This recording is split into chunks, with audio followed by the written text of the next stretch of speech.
Hi, and good morning, wherever you may be. This is Andy Abramson, Chief Marketing Officer of SkySwitch. And today we're going to have another in our series of webinars about the subject of work from home. And today we're featuring Grandstream, one of the newer device suppliers to SkySwitch, where the products are available in the SkySwitch store. If you haven't already checked that out, go into your dashboard if you're a SkySwitch reseller and check out the full lineup of Grandstream products that we're now offering through our various distributors, including NTS, 888 VoIP, and others. Joining me today, we have some very special guests. First, my good colleague and friend, our VP of Support at SkySwitch, probably one of the unsung heroes to many resellers and our own team internally. We have our VP of Support, Corey Stoker. Hello and good morning, Corey. Hello, it's great to be here. I love doing these. I know you do. And hope everyone's doing great this morning. Corey also has a really good hobby. He makes videos, and every once in a while you'll see one of his videos, and he did one earlier on the Grandstream products that's posted to the SkySwitch blog. So I encourage you to check that out and see some of that, because a lot of what we're going to be talking about with our guests from Grandstream, Hieu Huynh and Phil Bauer, are going to be all about what's new. So with that, let me welcome Phil Bowers and Hieu to our webinar. Good morning, guys. Good morning, Andy. How are you? Great. Hieu, how are you doing out on the West Coast? I'm doing great. Good morning, everyone. So one of the things we obviously are all doing is working from home. Now, for guys like Corey, me, our erstwhile producer, Emily Vasquez, and Erica Vasquez from our communications team, we've been working from home quite regularly. In my life, it's been 27 years of running businesses, companies, and working with clients remotely. Corey, I think you've been working from home as well as having an office out in the Phoenix area, but do you notice any change as someone who's been working from home for a long time? I notice a lot of change, and I'm personally, actually, I've always preferred to work in the office, but I'm kind of adjusting and adapting to working at home, which I have done on occasion, and this is, you can really make it work with the right devices, right products. There's a lot of positives to working at home if you see it that way, and you can stay productive and organized. So yeah, it really is. But being a remote worker, because SkySwitch is pretty much a very remote, disparate team, we're used to playing with using all the devices. Some like people refer to us as gadget geeks because we're always looking at what's new. Today, with Grandstream on, we're going to hear all about what's new and what's happening with their new line of phones. We're going to also get a better understanding of what's happening there. So Phil, why don't you give us a little history real quick about Grandstream? Sure. So first of all, good morning, everyone. Hope everyone is safe and sound out there. Let's move it along to the next slide to get into what the history of Grandstream. So as Andy mentioned a moment ago, we are newer to the SkySwitch ecosystem. We're really excited about this SkySwitch partnership and working with all of you. And so to give you a little bit of an introduction into Grandstream, since this is kind of the first time that we've actually formally held a webinar with SkySwitch, we were founded back in 2002 in Boston, which is where I am talking to you from. Our world headquarters are up here in Boston. Being founded in 2002, we were one of the original manufacturers of SIP devices. We started out manufacturing 1- and 2-line IP phones and analog telephone adapters, both of which you'll see here today, or those categories, obviously. And over the years, we have really grown into the complete solution manufacturer that we are today, a wide variety of different endpoint solutions, which we are really happy to display and to offer to the SkySwitch community. Our products are sold in over 150 countries in the world. We truly are a global company. As you see, the map on the right-hand side there has the 7 or 8 different offices or warehouses that we have spread out throughout the world. We have over 600 employees, over 50% of that being in research and development, engineering, product management, whatnot. And kind of probably most relevant to you guys, to the SkySwitch ecosystem. We are according to Frost and Sullivan, the 4th largest, and actually, depending on other reports, the 3rd largest manufacturer of IP phones in the world. So we've been around for almost 20 years. We have one of the, truly largest and most comprehensive portfolios of IP endpoints out there, some of which we're going to talk about here today. That's great. And with Hugh on the phone, we'll be able to answer between he and Corey any technical questions. So I encourage our audience to stick around for the Q&A, which will happen at the end, and also your chance to win some prizes courtesy of Grandstream. And you shouldn't miss out on that. So stick around until the bitter end. We're going to be talking about Wi-Fi, working from home considerations. We're also going to talk about the Wi-Fi IP phones that are new from Grandstream. We're going to talk about their deck phones. We're going to talk about their carrier grade GRP series and a really special conference phone that's built on Android, as well as some of the standard products that allow you to connect an old analog phone to the SkySwitch network, and of course our Q&A. So why don't we dive into things? We'll just go round robin between Hugh and Phil and Corey. What are some of the general considerations you think that we have to have when you're working from home and your staff now is there? Maybe they're being sent home with just their laptop, their extension sitting in an office 5-10 miles away. What should people be doing? Let's start with you, Phil. So there's a wide variety of tools that really allow people to kind of stay connected to the office, and that's what we're talking about here today. All the different endpoints that we're going to talk about really allow you to extend whatever presence the worker has in the office with their desk phone or with their cordless phone out to them remotely, and give them a bunch of different options that allow them to use the device that is most comfortable for them. So in my opinion, it's actually a lot of times a simpler concept than we think it is, because SIP allows us to really build these solutions that can be kind of set up and managed remotely. So definitely all these devices really go a long way in helping people be productive at home. Hey Corey, you run support for SkySwitch.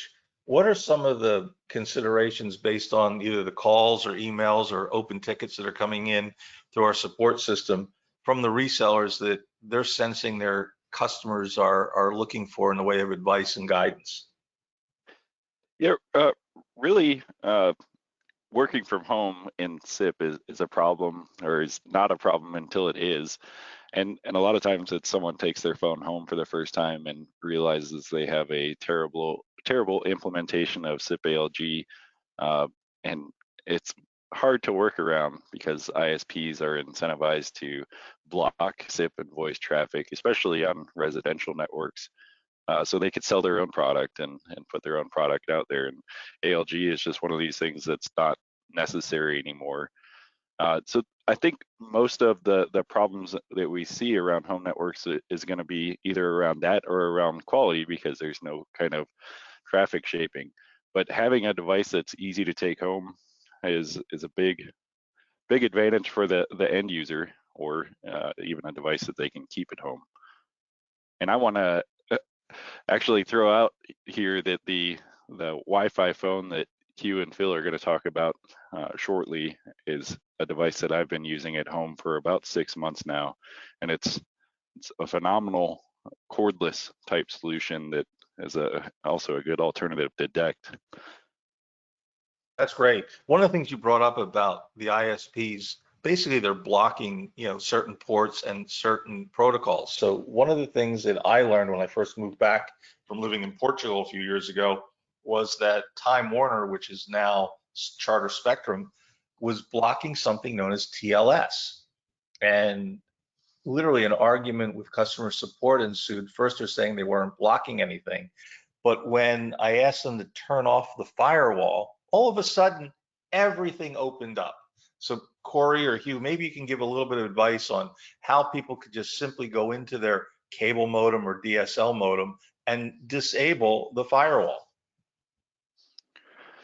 Yeah, a lot of times it's an easy thing to do where you can log into the device and just go and turn off ALG, turn off the firewall or deep packet inspection. Sometimes, unfortunately, it is not, and the ISP kind of locks down control of the modems, and you definitely see it more in the home devices than the commercial devices. I don't think you really see it in the commercial devices. You definitely have more control there. So sometimes it's easy, just go log into the firewall or router, the home router that they provide, and see if you can turn it off. Maybe contact their support. And some of these ISPs have ALG like hard locked, or they're doing deep packet inspection for SIP. So even if you change from UDP to TCP and go to an alternate port, they might still be blocking. We have something coming, which we've been rolling out over the last couple of weeks on the SkySwitch platform, which is SIP over TLS, which basically encrypts the message. So, and less like Andy's case where they were blocking TLS, which is kind of strange, but it encrypts the message so the ISP or the modem can't see the message to make changes to it. There you go. Once again, SkySwitch ahead of the curve. Phil, why don't we talk about working from home with Grandstream? What are some of the different endpoints, or for lack of a better word, desk phones and speaker phones that can really help support remote deployment? Sure. So obviously, and Corey kind of touched on it first, we are really pushing and see the cordless phones really as being kind of the most value at home. They're easy to transport, they're easier to set up, wireless, whatnot. So within our range, we have our WP820 Wi-Fi cordless IP phone, which we'll have some slides for in a moment, as well as our DECT series of cordless IP phones. And those are, really just two different approaches to building a cordless solution. We'll go through the kind of the benefits of it, of each Wi-Fi versus DECT. We also have, which we'll cover, our GRP series of carrier grade IP phones. And two things specifically that make those great for remote work is that one, they feature, or they support Wi-Fi, and two, so they support Wi-Fi, which allows them to, obviously be very easy to deploy at a home. There's a whole bunch of different models within that. The second point I was looking for there was that they all share the same firmware. It's 7 models that all share the same firmware. You heard about our Android audio conferencing device earlier. That also has Wi-Fi in it. And then our ATAs, that if a user would want to continue using an analog device that they might be more comfortable with for whatever reason, we have ATAs that really allow you to integrate those analog devices with a VoIP or a SIP network. Hey, Hugh, why don't you explain how an ATA works and what it does because ATAs have been around since the dawn of voice over IP. I remember having some of them made by Sapporo, or the folks who are now with Obi, but also Grandstream's got some SIP ATAs. Why don't you just quickly explain how they work and why they're so functional? Absolutely, yeah. Humans, we're creatures of habit, and for the longest time, everyone's had a phone in their home, and for one reason or another, people become emotionally attached to their equipment, and they're comfortable using what they already have, whether it be analog or digital. And what an ATA does is it allows them to continue using their older technology equipment, but on a SIP-based network. So basically, they can use their analog phone on new SIP services provided by either through their enterprise or through the service providers. So you have your old. In fact, some people still use a rotary phone with an ATA, but they use their old cordless DECT phones through connecting to the ATA. A lot of fax machines as well. People that still need fax can connect their faxes to the ATAs and still utilize the SIP technology.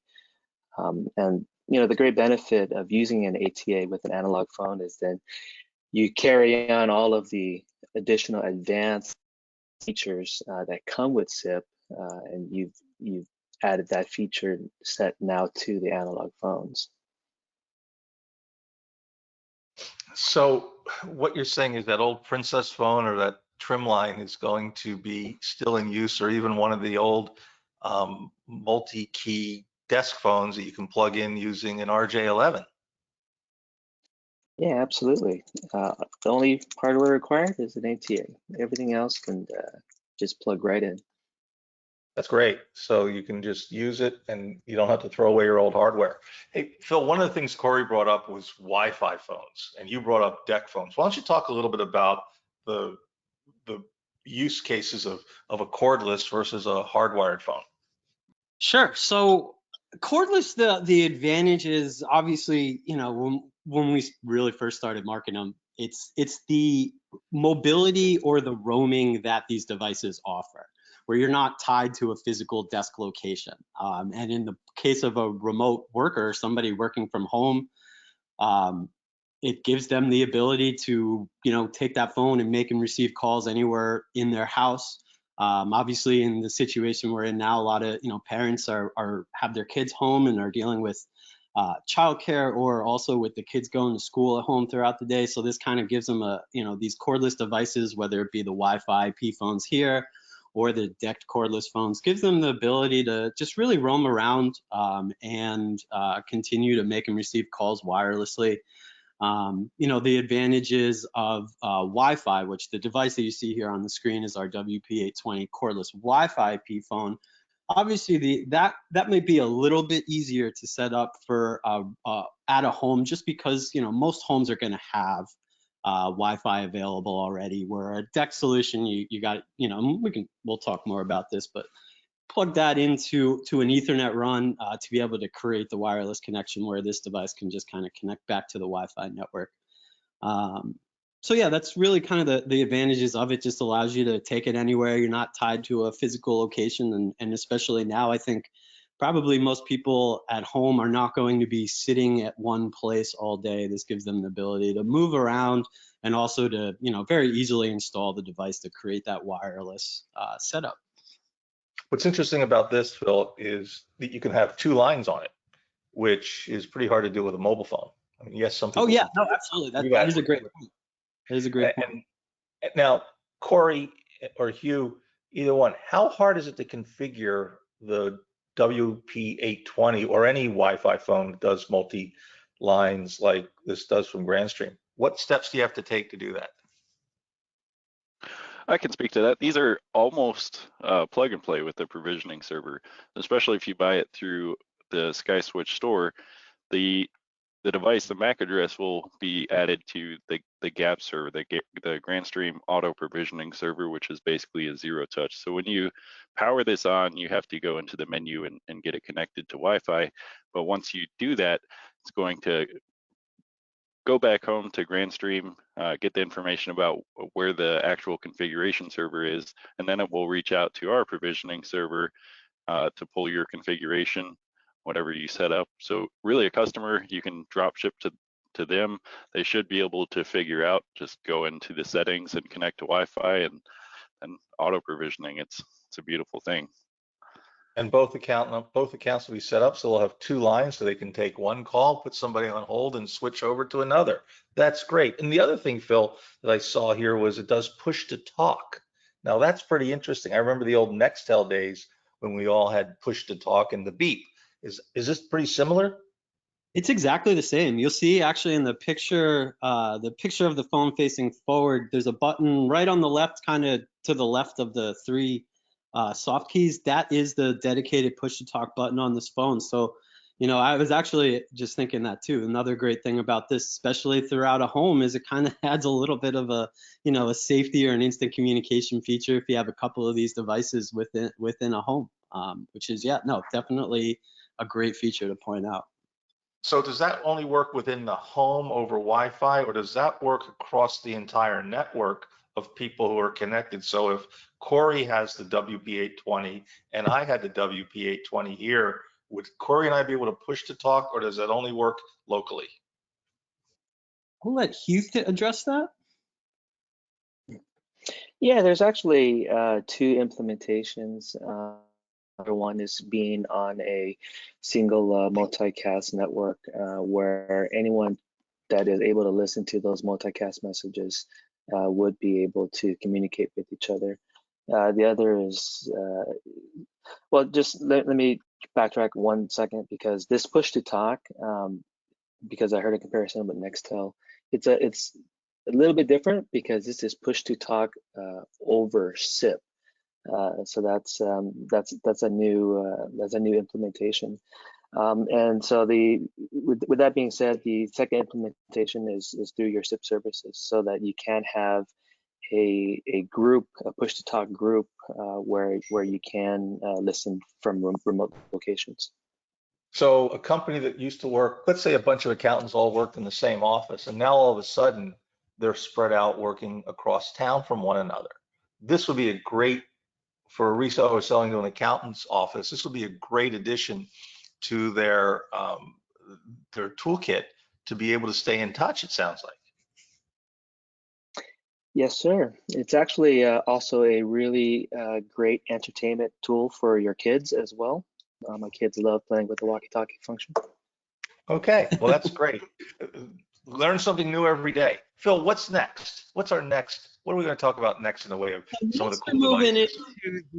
You want to just quickly go into the GRP phones, or do you want to talk about the DEC phones here? Why don't we talk about the DEC phones, because it's a good bridge. DEC phones are kind of somewhere between wireless and wired in many ways, in that they have so many features that a hardwired phone was native to, but yet they give you that cordless capability. And what Grandstream has done is really brought, DECT IP phones to the forefront.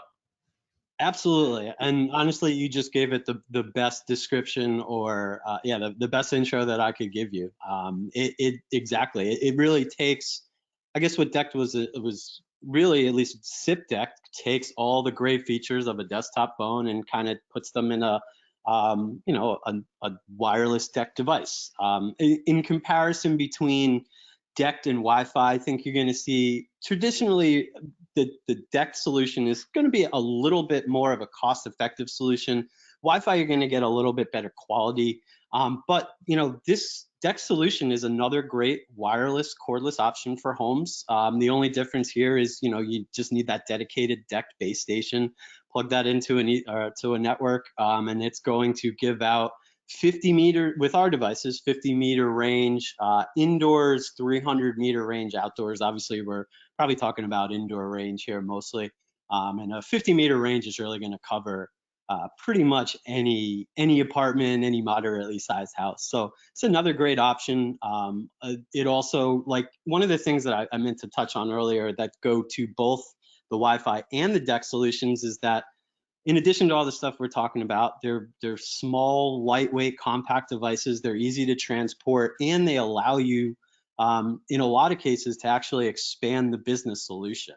Because a lot of businesses, hopefully when everything goes back to normal, you would now have all of these wireless solutions, which a lot of current offices don't have, that you could take back and really expand the solution with. So it's another thing that I wanted to touch on. But these DECT solutions, like Andy said, take a lot of the great advantages of a VoIP desk phone and create a wireless solution. And our guys will support a 50-meter indoor range on these devices. Okay. And what's been the uptake on DECT phones of late? What are you seeing? Are you seeing greater sales right now, or are you seeing a slowdown? Where's the growth? So our situation is maybe a little bit more interesting, because we do make both DECT and Wi-Fi, and admittedly, they do kind of compete with each other. I would say that DECT's holding strong, to be honest with you, up to this point. Wi-Fi is really just, from what we see, beginning to really take off now that people are kind of beginning to understand that Wi-Fi is, a much more powerful, fast, quality wireless technology than what it used to be. But DECT is holding strong. It's like the term that I like to use with DECT is it's tried and true. It's been around for, I believe, 20 years in different versions. So we're definitely seeing DECT holding strong. I think the growth is more with Wi-Fi on sometimes on larger deployments because it's a little bit easier to scale a Wi-Fi IP phone. But so they're both growing, but DECT, maybe a little surprising to me, actually is holding on strong. Why don't you talk about, we had a question from somebody named Bill Smith. He was talking about Wi-Fi phones and battery life. And why don't you do some comparisons on battery life between a Wi-Fi phone and a DECT phone? And then I'll have Corey, tell us what his experience has been with the Wi-Fi phone. So Phil, what's the comparison between the two? Yeah, no, that's a great question. I'm actually going to see if Hieu might be able to give some insight on this, because he's actually who I learned some of this, is specifically the history of Wi-Fi phones traditionally not having the greatest battery life, which is definitely something that is no longer the case. So I was curious if maybe Hieu can kind of give us some more insight on the battery life comparison there between DECT and Wi-Fi. Yeah, absolutely. As Phil mentioned, traditionally throughout history, Wi-Fi phones have been plagued with horrible battery life, being that older Wi-Fi specifications were just huge battery hogs. What we've done with these latest iterations is, we've really improved the battery life on the Wi-Fi phones. We've added a 1500 milliamp battery that gives it up to 8 hours of talk time. I apologize. Now, of course, DECT is always going to be more energy efficient. With the DECT phone you see on the slide there, you have up to 20 hours of talk time. But based on our use case scenarios and real life experiences, 8 hours of talk time, that's a single working shift for an average worker. And of course, we always have the external battery chargers that you can use to have multiple batteries and swap them out. But yeah, that's a great point. Luckily, with our recent versions of Wi-Fi phones, we really try to combat that the talk time issues. Yeah, and I can speak to it with my personal experience. It's I'm on the phone. There's a lot of people know who talk to me. I'm on the phone probably 6 hours a day on any given weekday, and it goes all day. And the standby time is incredible too on the Wi-Fi phone. I can forget to throw it on the charger on the weekend, and I still have plenty of battery on Monday. So it's really incredible. But of course, there's going to be more power drain because of the bandwidth that you're getting on the phone. And that's one thing that I wanted to mention with these the WPA20 that I was totally shocked at, and it sold me on Wi-Fi phones over DECT phones immediately. Is I have a GDS 3710 at my house, which is a SIP video doorbell, and got a call, and there's actually video. You can receive incoming H.264 video on the Grandstream Wi-Fi phone, which it blew my mind because I totally wasn't expecting it. That's awesome. That really is. So you're able to literally see when the Amazon man shows up with your packages whenever they show up with them for you. That's great. Phil, one of the things that we're very high on is the new line of GRP phones, which is in the SkySwitch store. And for our resellers who haven't experienced them, why don't you take us through the GRP line and why working from home with them makes them ideal? Sure. So the GRP line is a line of phones that we've had out for just about a year now. If you've been around or familiar with Grandstream at all in our history, you can see just from the look of these devices that they are really a new look and a new feel for us, really taking everything up to the next level.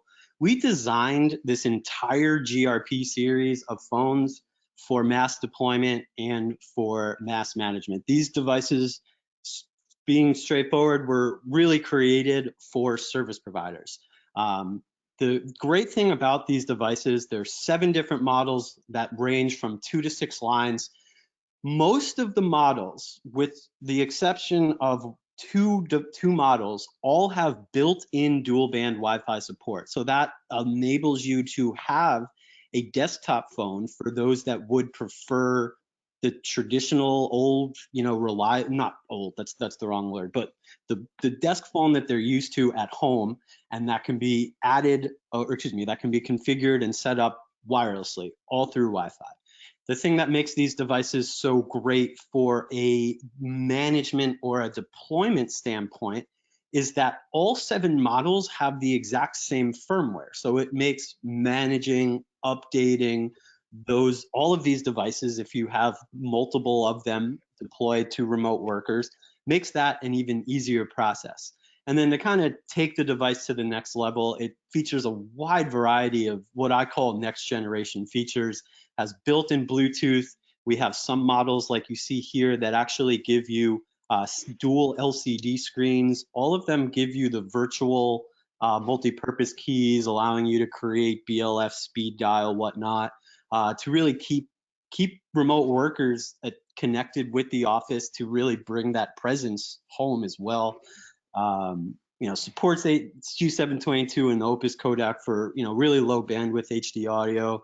They add a variety of different enterprise grade security features that are great, especially for remote users.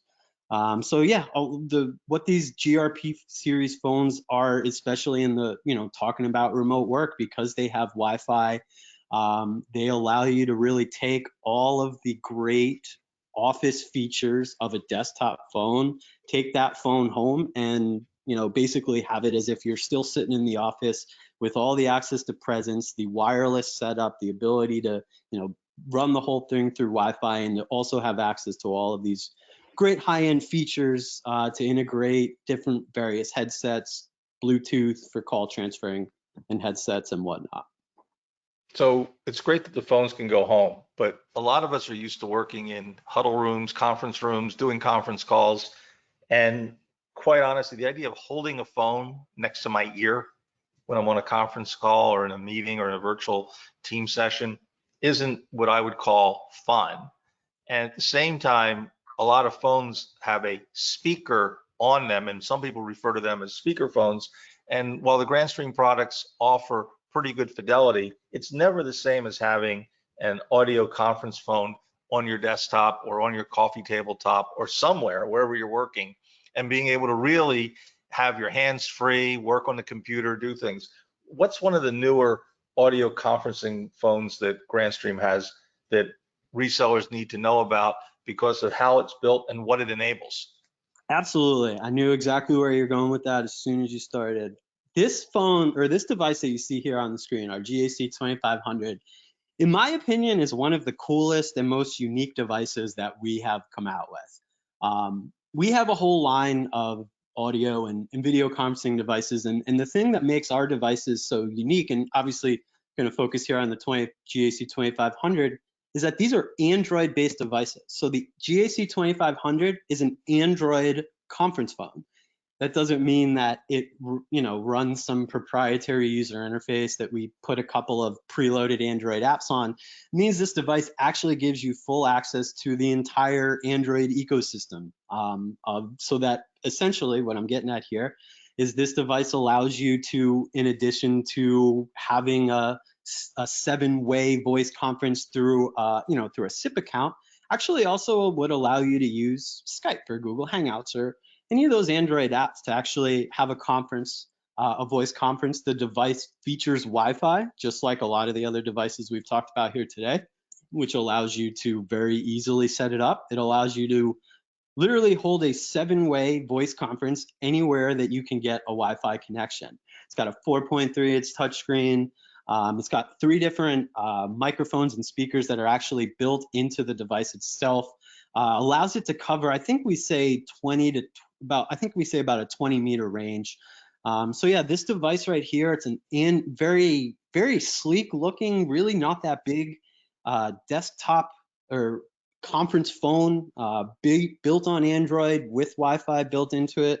And like Andy said, it allows anyone working at home who's on the phone a lot to keep their hands available while still being able to chat, and through this device have access to more than just conferencing through or audio conferencing through a SIP account. So I'm gonna throw this one at Hugh. So it's an Android, which means it's basically a tablet built into a speaker, a large conference room speakerphone.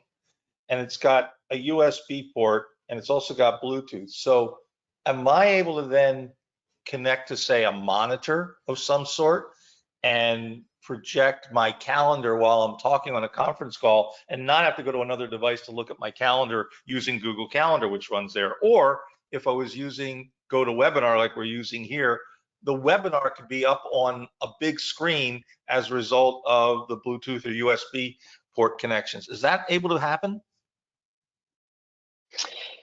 Not on this device, because we don't have an HDMI video out, and to send video over Bluetooth, the bandwidth is just not there.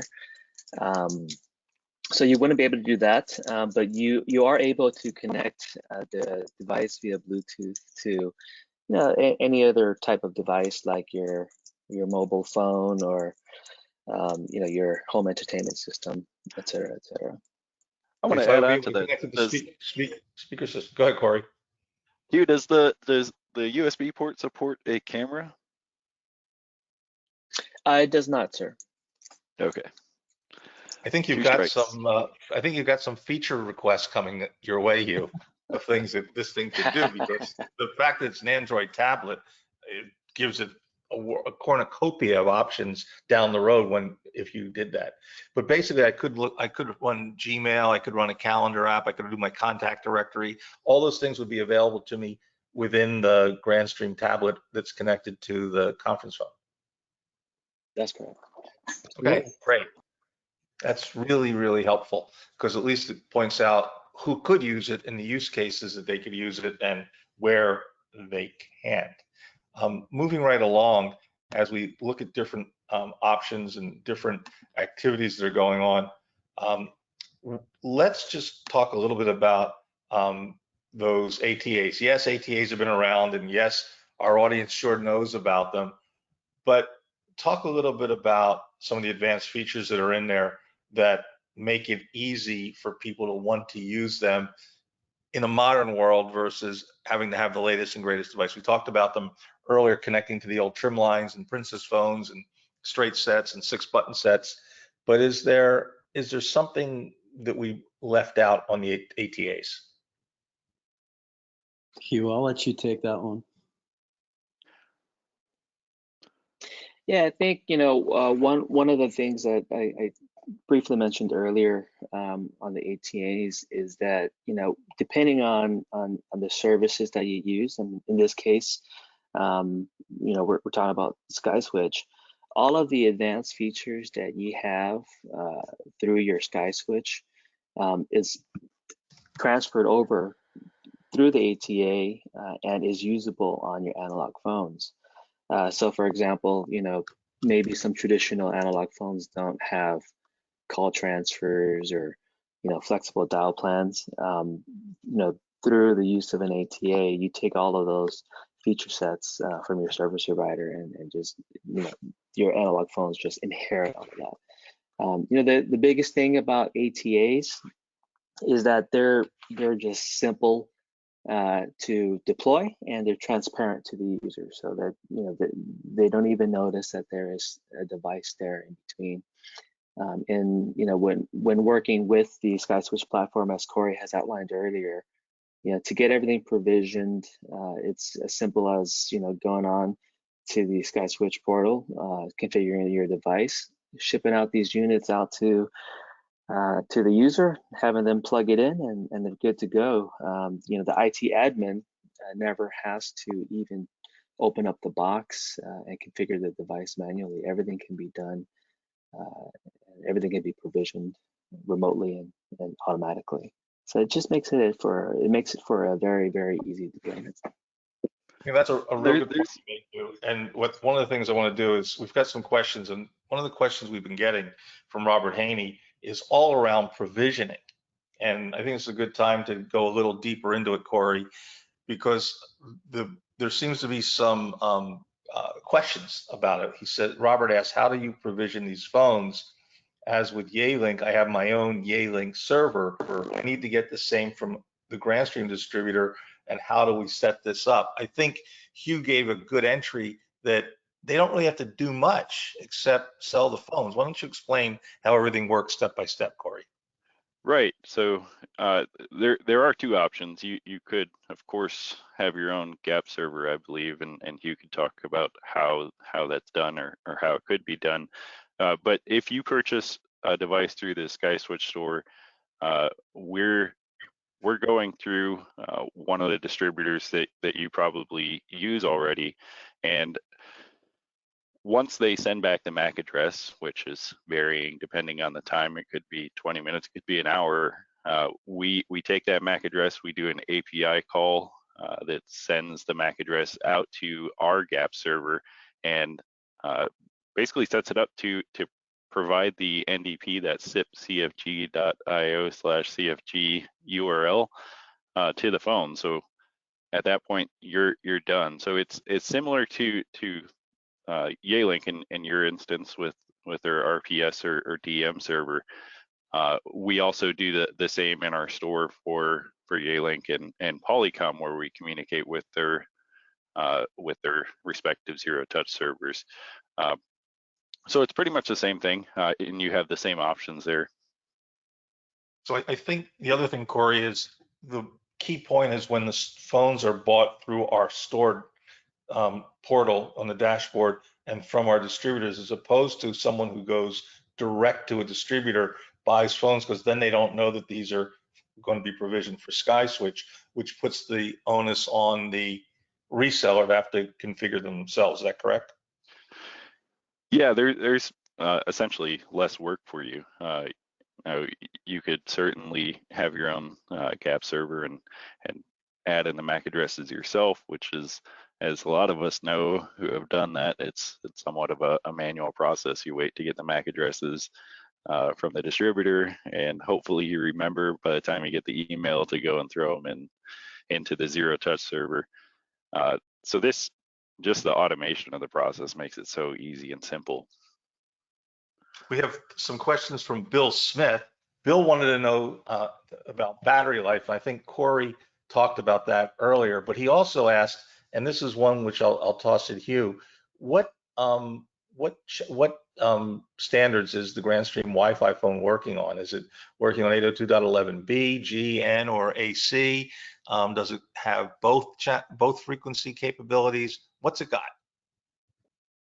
Yep, the WP820 is an ABGN device. The WP810 is an AC device. And then he also asked, is there a rapid charge mode?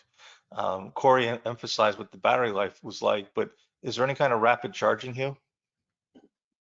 Not built into the device. The external battery charger that we have, the 8 battery charger, does have a rapid mode as well as a trickle charge mode. The charge time to go from 0 to 100 on the WP820 is about 3 hours. Yeah, it's fairly quick. And another thing that I'd like to mention is I've taken the WP820 to hotels with me, and taken like a Anker 20,000 milliamp hour power bank, and that it works just as good on this as it does to your phone. It's actually a micro USB port to charge it, so it's very very convenient, especially to take with you. And that way you have your phone extension wherever you go. And so you can either have it as a soft phone on your mobile phone or tablet, or you can take the Wi-Fi phone with you. That's great.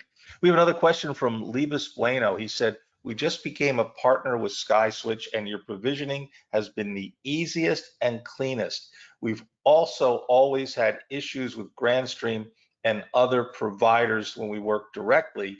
He wanted to also know, that's a nice comment, Libas, thank you. He also said, we've been selling Grandstream since 2014, and Phil, this is one you're going to need to solve with him, and maybe you can talk a little bit about how someone can do this. He says, and have never been able to get an NFR system, not for resale, so we can test them as we have with other brands. As a result, we have moved away from Grandstream. I like your product, but the partner program hasn't been up to snuff. Phil, you're the marketing guy. How are you going to solve that problem for Libis? So it's a popular topic internally, the whole not for resale demo program, whatnot. I believe we're in discussion of being able to roll something out this year on that. So we should have something new to help people, obviously those that would qualify to get NFR units. But for the moment, I would actually ask him to email me directly, and I can provide my email address, and we can potentially figure something out. But that is a popular topic internally. We are working to bring back our NFR program. Well, demo units make everybody's life easier. This way they understand what they can and cannot do. That's what we're trying to do here is, if you're not hands-on with the unit, we're trying to give you that virtual experience that you can have. Looking through this, I'm looking at questions. Another question, will the HT801 or 802 work with old analog Viking call box, so the old call box can then be a VoIP extension? Yes, absolutely. Okay, and then That's a simple one. That's a simple one. From Jason Lord, can you set VLAN tags on the Wi-Fi phone? Hugh or Corey, you want to tackle that one? Yeah, I'm Yeah, pretty sure you absolutely. can. But yeah, Yep. I'll refer to Hugh. Go ahead, Hugh. Yeah, you definitely can. You definitely can. And Hugh, are those is that information available somewhere on the Grandstream website of how to set up a VLAN, which has got to be a very popular topic because it's come up a couple of times over the last few weeks when we're talking about working from home. Corey touched upon the lockdown nature of when people are working from home, and I know for experience that packet prioritization isn't a natural thing for the ISPs. Do you have an FAQ somewhere that you can point people to? Absolutely. If you want, you can visit our website, grandstream.com, and go under support and under resources. You can simply type in the model name of the device that is an interest, and there are a ton of different guides based on different topics. VLANing being a large part of how us as an industry deploy devices. We have step-by-step guides. We have step-by-step provisioning guides as well. For the WP820 in specific, we have some battery optimization guides. Just going back to the earlier question about battery life and whatnot. But all the resources are available there. We have FAQs, how-to guides. Obviously your manuals and administrator manuals, user manuals, and also quick installation guides. All the resources are available there. Hugh, if you can send Emily Vasquez on our team the specific guides for the VLAN, we can forward that on to Jason. Our goal here always is to help our resellers know more, solve more problems, and of course, being able to sell more. We have another question. This one comes from Fuzi Bouzid.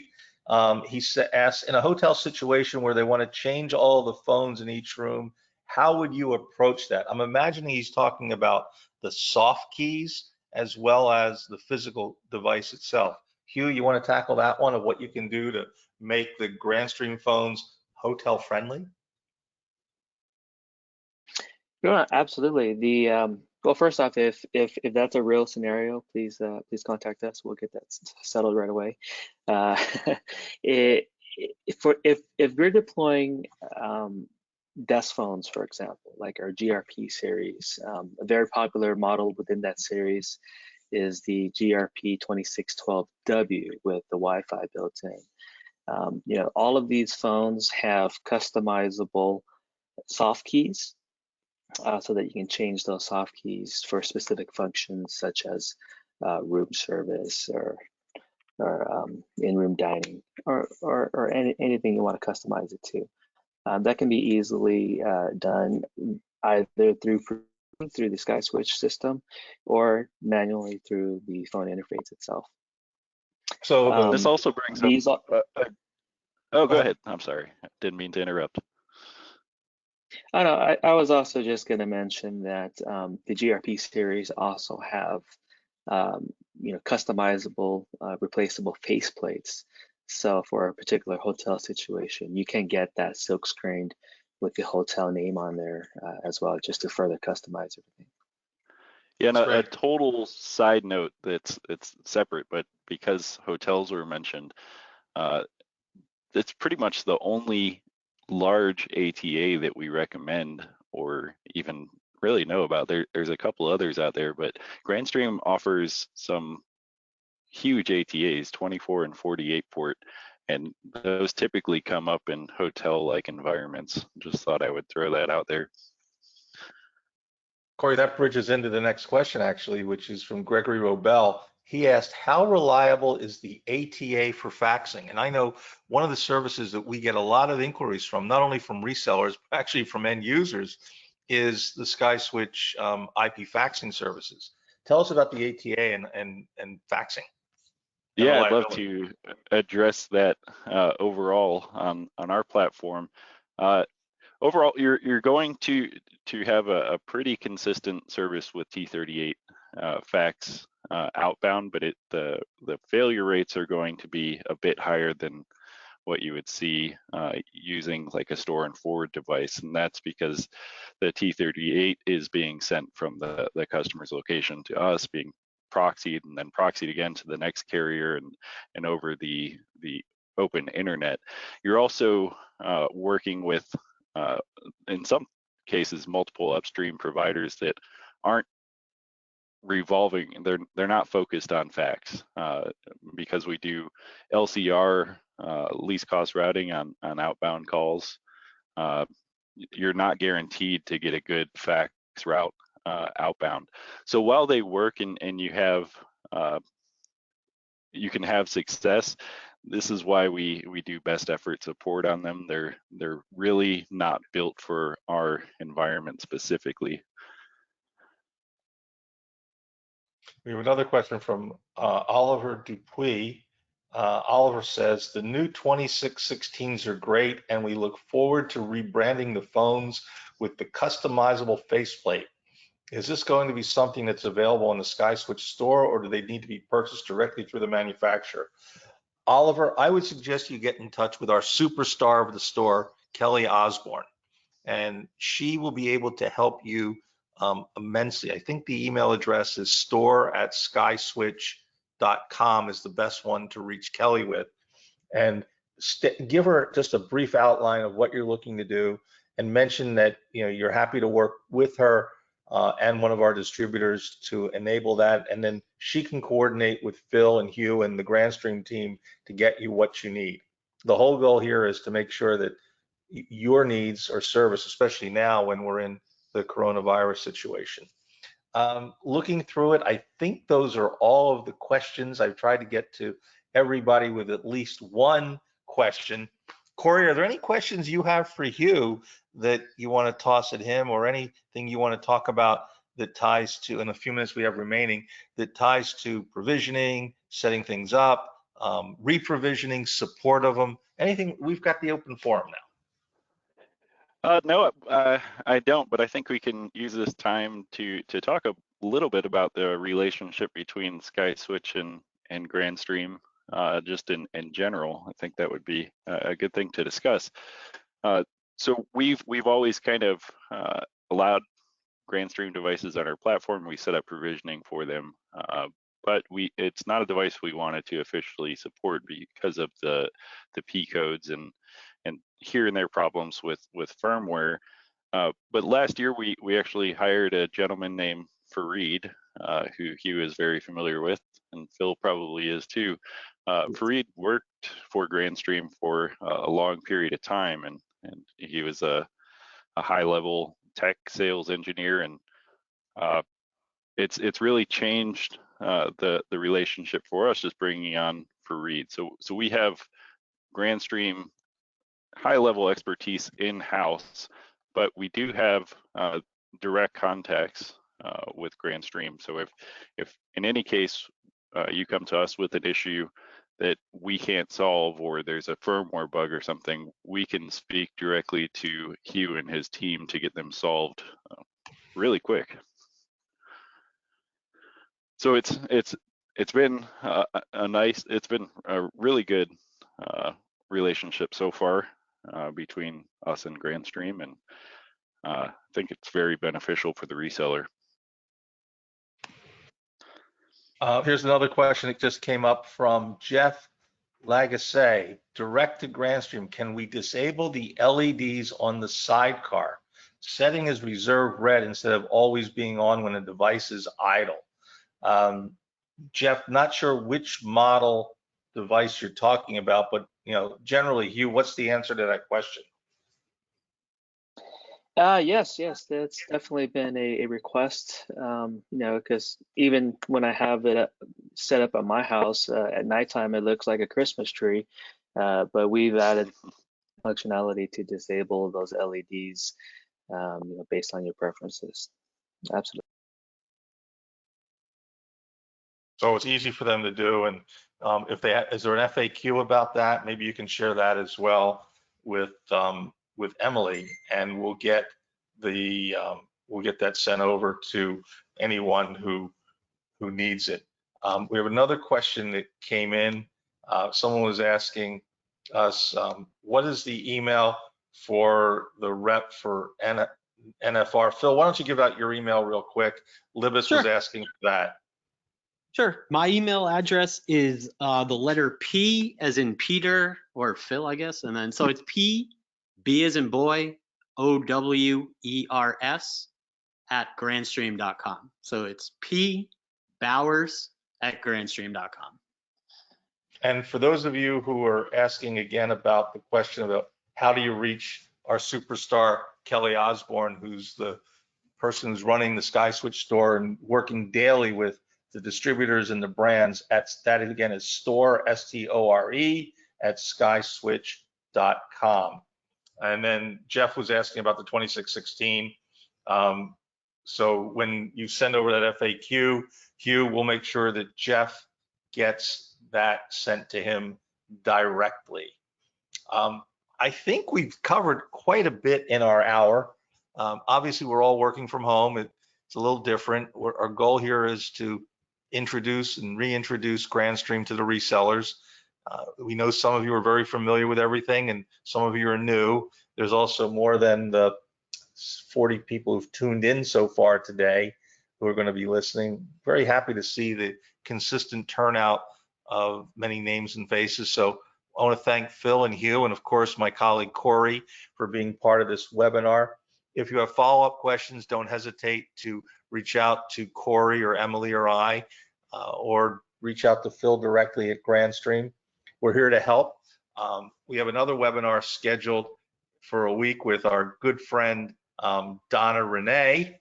Donna Renee is the voice of IVRs for SkySwitch, and our next webinar next Tuesday is called Amplify Your Voice: How Businesses Benefit from Personalized Voiceovers and the Profit Potential in Voiceovers as a Service.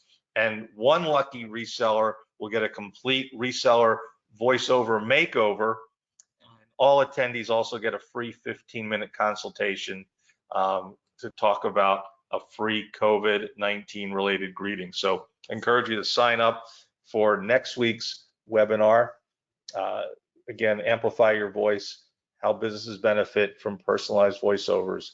And that's going to be with Donna Renee. So with that, I want to thank our producer, Emily Vasquez, for doing another fine job at promoting this week's webinar. Corey, Hieu, Phil, thank you for your participation. And with that, everybody out there, have a great day, a great week, a great year, and stay safe.